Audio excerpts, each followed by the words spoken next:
Hello. I wanted to see I did see Duplicity before I Love You Man, but I wanted to do that with a video with visuals and not an audio only like this for reasons you'll find out later. So my Duplicity review will be up later, and I couldn't do a video right now. I had to do audio only, so I just decided to do I Love You Man.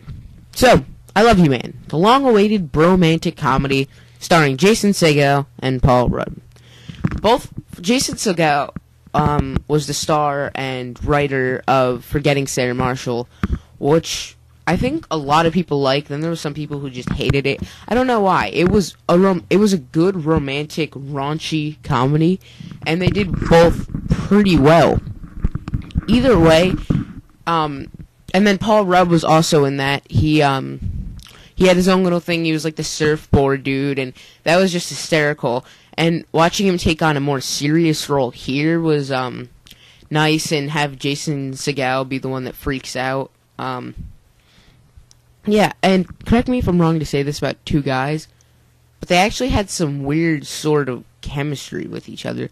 Like, I think they really enjoyed working with each other. And, yeah, the only downfall, if any, or there's not that many, and the only downfall is when it tried to be funny. Now, there's pretty much an unspoken rule about comedies. It can't try to be funny. You can't sit there pretending like it's stand-up telling jokes.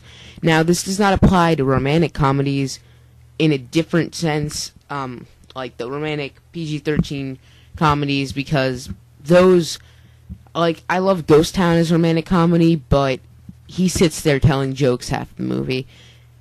But the thing is, here, you have to do something serious, and then something funny has to happen. You can't be telling jokes about what's happening just to try to get a cheap form of laughter in there. Like Tropic Thunder. I loved it. Great raunchy comedy. But, no, it was so serious and so melodramatic about itself that it was hysterical. That's where it excelled.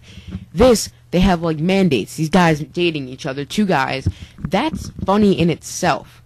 But what they need, like what they did do it sometimes, what they needed to do is if you take a mandate, like, and those people take it seriously, and take a mandate seriously, and that it just becomes serious, it's even more funny than on itself.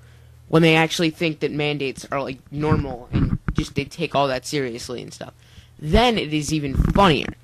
That's what I think. And then sometimes they would crack jokes about it, and sometimes it works, but I don't know, maybe that's just me.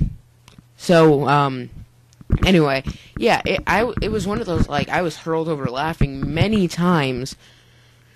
But, Jason Segel, I really think he should write more, because his comedy style, I know, like, he's only been in a couple films, but his comedy writing style is brilliant, and I think that him and Paul Rudd together are a great tag team.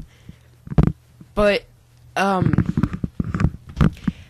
don't know, it's a good film, but, I don't know, sometimes the storyline dragged a little bit. Like, if he's like this guy who never really had any guy best friends, but as soon as he gets around Jason Segel, he's automatically, like, comfortable around guys. Like, yeah, I thought the entire point was that he wasn't supposed to be. But, it started to work out and play itself out.